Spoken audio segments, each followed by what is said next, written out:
Hi, this is Kip, and I wanted to go through a rough cut of some material I used to teach years ago called LimberJacks, which is stretching.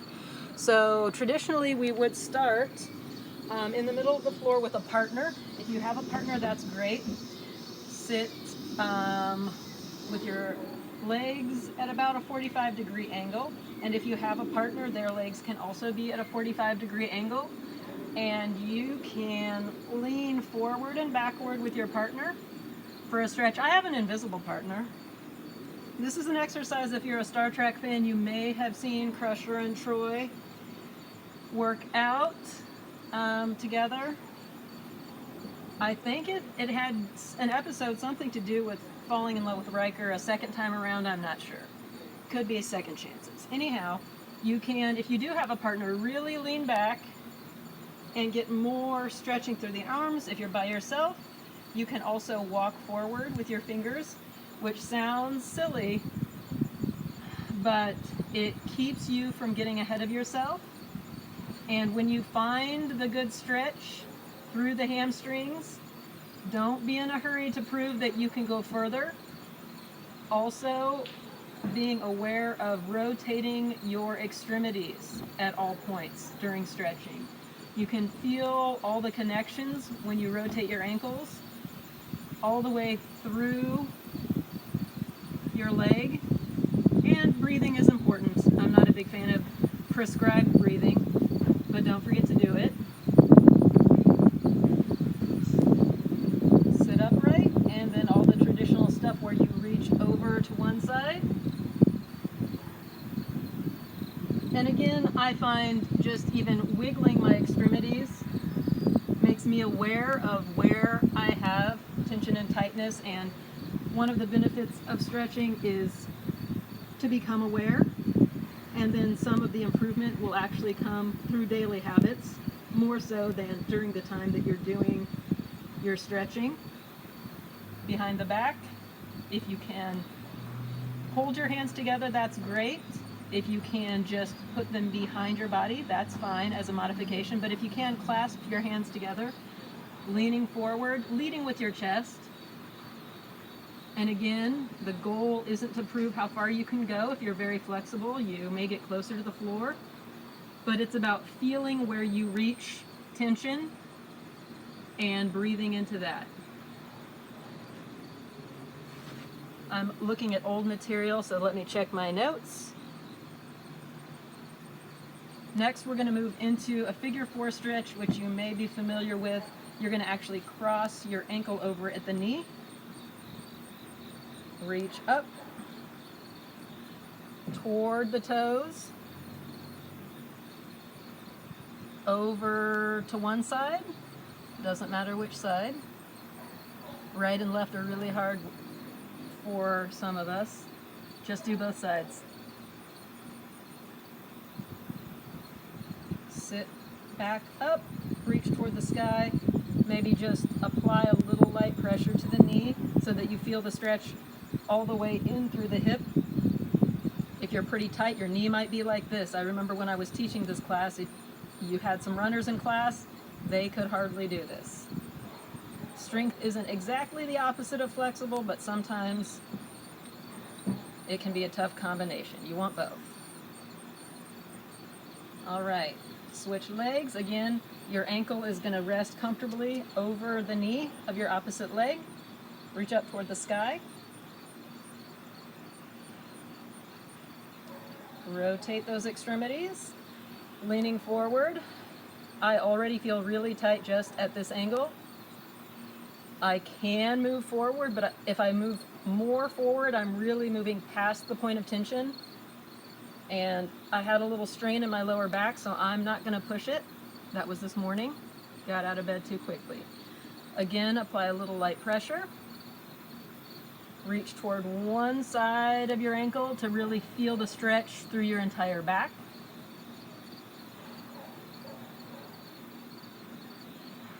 Breathing all the time.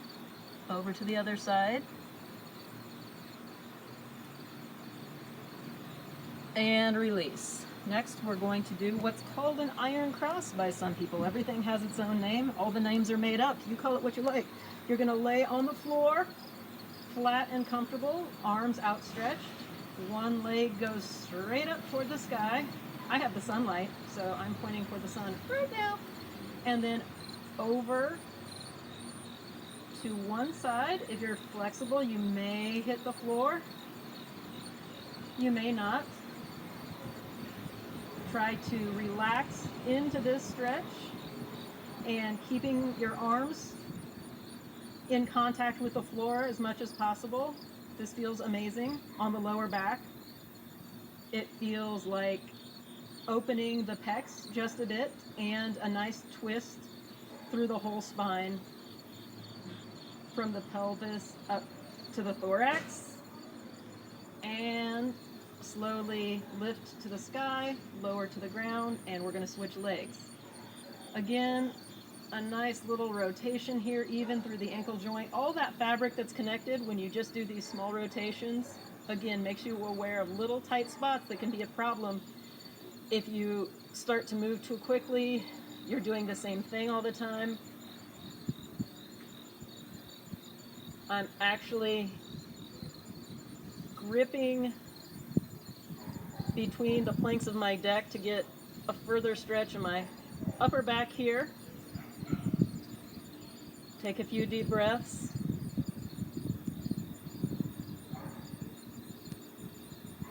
And let's take that leg slowly back up toward the sky. Slow and steady, down toward the ground.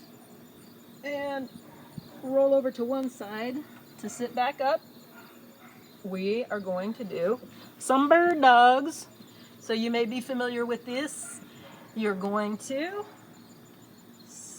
get on all fours and opposite leg and arm outstretched to the side, and maybe my shadow will help you see, and switch. So if your right leg is involved, your left hand is, and the opposite. It's a lot harder to say those words than just to say crisscross applesauce. This is as much a balance exercise as anything else. It's about coordination,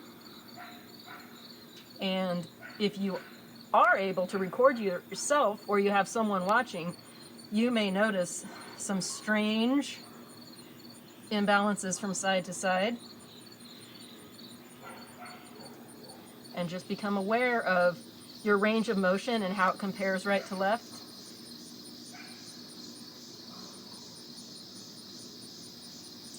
Moving on. This is a fun exercise. I think a member of the class taught us when we were doing LimberJacks. Here comes a cat. This is Holly. She's going to make an appearance.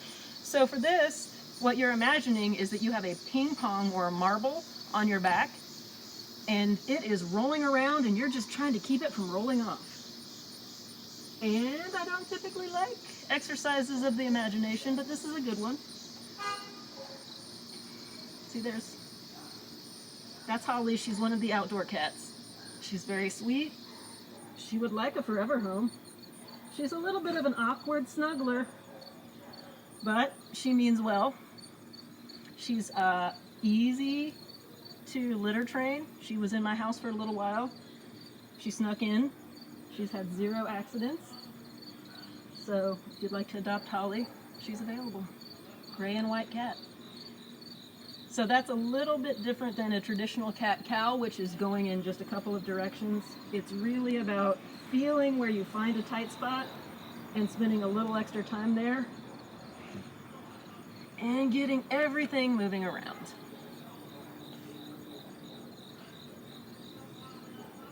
And we're going to do a little wrist stretch while we're in this position, and I want you to be very gentle with your wrist. This is not about powering through anything, but we're going to stretch in all 4 directions.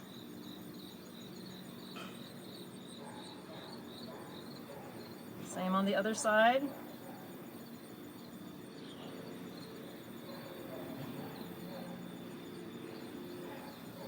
Forward and backward. You'll get a good stretch through your forearm And just about everyone spends too much time on a keyboard or some other small device. You can do this standing up at a desk as well. And from here, we're just going to do a quick stretch, walk up, and make an A-frame, and do some fun diagonal stretches. Doesn't really matter how many of these you do. Counting to 10 is always a pretty good idea.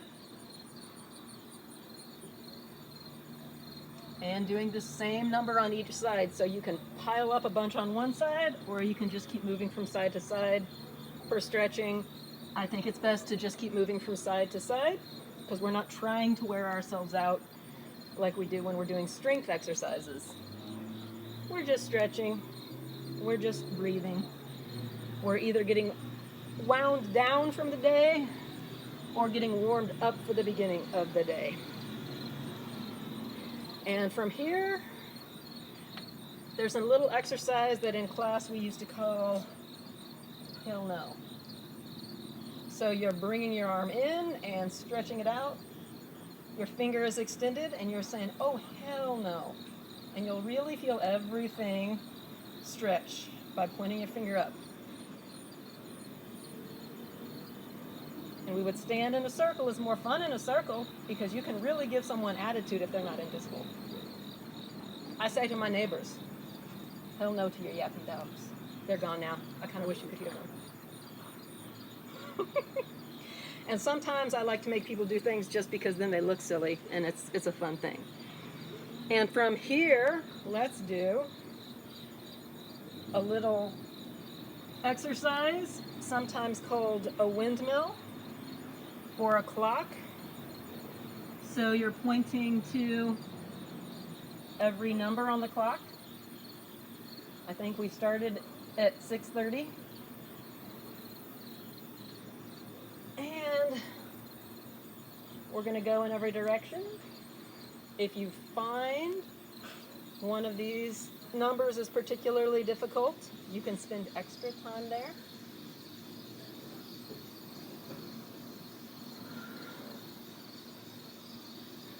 It's important not to rush through your stretching. Why would you rush through anything?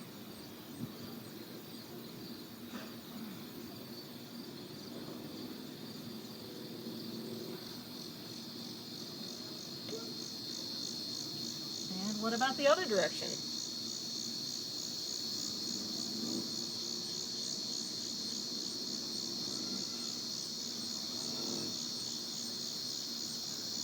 This worked out well. There's no construction happening right now. There's no small dogs making noise. We had one guest appearance from a cat. She's still over here. She's in the shade now. My neighbors are redoing a small house on the corner. If they don't already have a tenant, I might try to get somebody in there.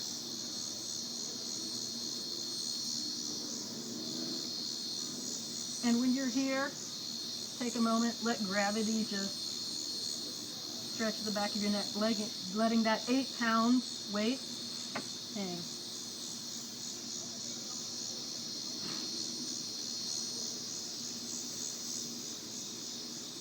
Ooh, next, something that I don't even remember, but it's called space helmets, and it goes like this. You have a helmet on your head, and you're in space, so there's kind of a vacuum situation going on, so in order to take your helmet off, you've got to sit down.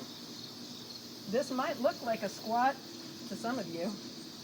This might look a little bit like a chair, but you know, when you call it a space helmet, isn't it more fun? If you're wearing a heart rate monitor, it can be fun to see which parts of this routine make your heart rate go up. I've really been noticing anytime I'm using my legs, my heart rate shoots up, because that's work. That's a big muscle, right? So this is stretching, but it's also exercise. We're tricking you into it. Try to make sure that your weight is on your heels. You can raise your toes, or at least feel that you don't have pressure on your toes. And, you know, around 10 of those is good. Those are not easy. I'm going to do something. I'm going to throw something in here that I call, well, my friend Jess named it. It's, I think we call them flamingo squats. So you take your knee, you take your ankle, lay it over the opposite knee. And again, it's got a similar story because you're going to try to get your elbows to those 2 points and then touching the ground. If you can't do this at all, don't feel bad, it's difficult. And once you can work your way up to 5 in a row without falling down, that's pretty good. You can probably do as many as you want. 5 is the number. Once you can do 5 of something, you can do 20, no problem. And when you do something new, because you're learning and you can only do 1, that's great. You have a new challenge. It's good. See? Is that cheating? Totally cheating. You know, I always wish that I had a club called Partially Nude Temptations. Let's try the other side. This is hard. I'm sweating. Are you sweating? Okay, first step. And for me, having a goal of where my body parts are going is important because I often don't have a mirror to look at my home to check my form. I should do a few of these sideways. And really feeling relaxed into it, and when you achieve the lower part of this stretcher size, you know, you can kind of just sit there and think to yourself, I have enough balance and strength to stay there a while. I think that was 4. My goal is 5. Woo! So your ankle has to be strong. You've got to have balance and coordination. So let's see where we're at. Bobbers. These have another name. Like I said, everything has another name. But we're just reaching toward the ground, foot up, and then stretching toward the sky. If you have any trouble doing this, you can always just go as far as you can by leaning on a chair, making sure you make contact with the ground. For the second part where you reach up to the sky, this is fine. Like maybe you can only go this far because your hips are really tight. No problem. Maybe you can get that leg straight out and you feel the stretch all the way through the back of the leg into the glute. That's great. And if possible, you have great balance. You can go all the way to the ground, shoot that leg up as high as you can. And I find doing things slowly is often more difficult than doing them quickly, despite the people you see doing as many reps as possible in a short amount of time. I'm not saying they're wrong. I'm just saying I would like to see them do it slowly.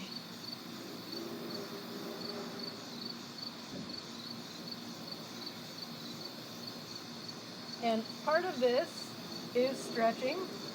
If you're not so great at balance, you're still going to get a lot out of the stretching. And again, on this side, if you need to use a table or chair to modify and you don't go as far, just go as far as you can in the other direction. Maybe you have tight shoulders and you can't reach all the way toward the sky. That's okay. You're still going to get something out of this. It's hot out here. Woo. Ooh, let's do some pec stretches. So, sort of a traditional archer. Bing! And we are going to do about 5 on this side. You can do as many as you want. With recorded stuff, you can do extra. Other side, approximately 5. Leaning into it gets a good hip stretch. Always wanting to make sure, bing, that your knee is not traveling too far to the right or the left, but is staying over the ankle. Let's do something that's pretty easy, runner stretch. So if you need something softer underneath, you might want to grab a mat. I don't know what surface you're working on, but you're going to lean forward first. And for this part of the stretch, you'll feel it in the leg that is pointed back, and then reverse. And again, if this is as far as you can go, that's where you feel it. Rotating through the ankle,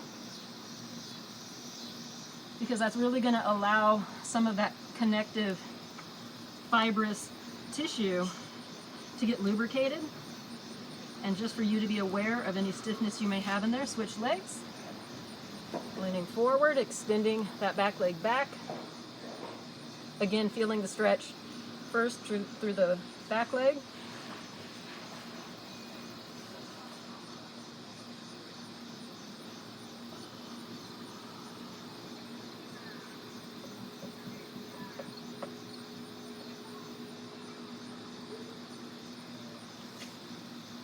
And while you're here, depending on your flexibility, you can bend your knees and stretch your arm behind your back. The goal is, of course, for you to be able to interlock your hands. I think I can do it on one side, but not the other. Getting a good stretch through the chest and the pecs and the back of the arms.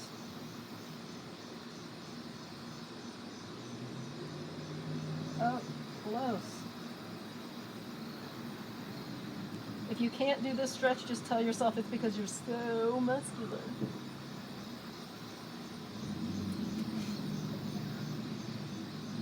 All right, we're going to do a little motion leg work. Stretching, I think, is better if you do more focus on the motion. So this is a figure 8 that you're making on the ground.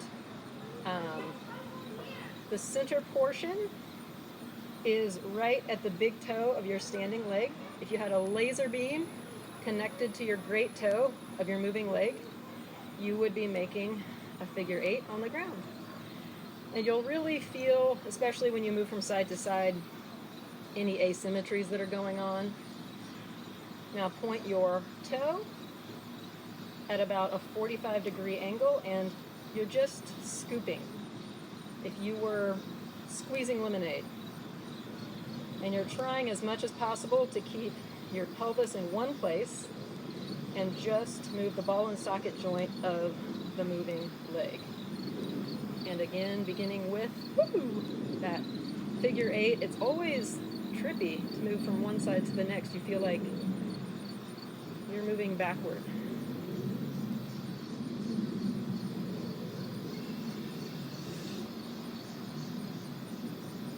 My neighbors are doing laundry. I can smell the fragrance of their detergent. I'm not a big fan of highly fragrant detergent, but I love my neighbors, so now I associate that smell with love. Same deal. Woo! And like, don't go crazy. If you go crazy, I don't think you can really hurt yourself stretching, but the goal, of course, is not to prove anything to anyone. You're going to feel asymmetries. You're going to feel more range of motion on one side than the other. And again, you're trying to keep your pelvis in one spot, focusing the movement in the ball and socket joint of your hip. I'm getting winded. Can you believe this?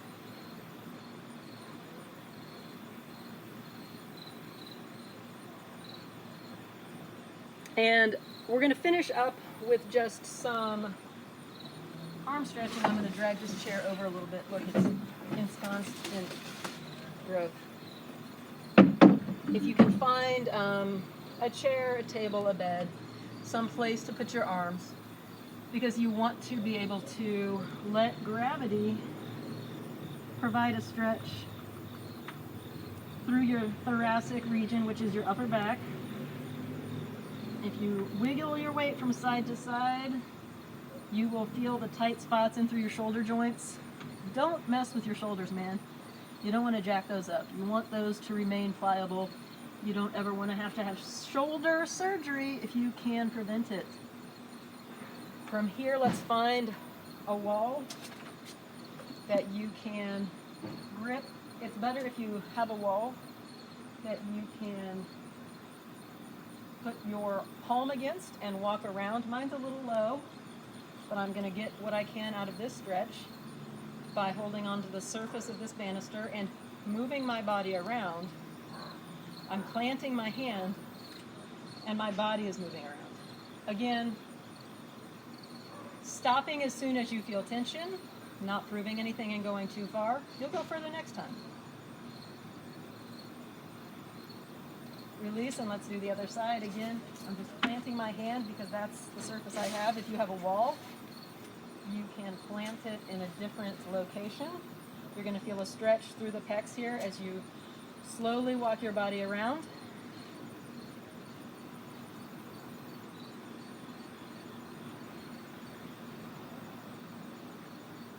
Even in through the neck, you'll feel a stretch, pointing your chin in rotation.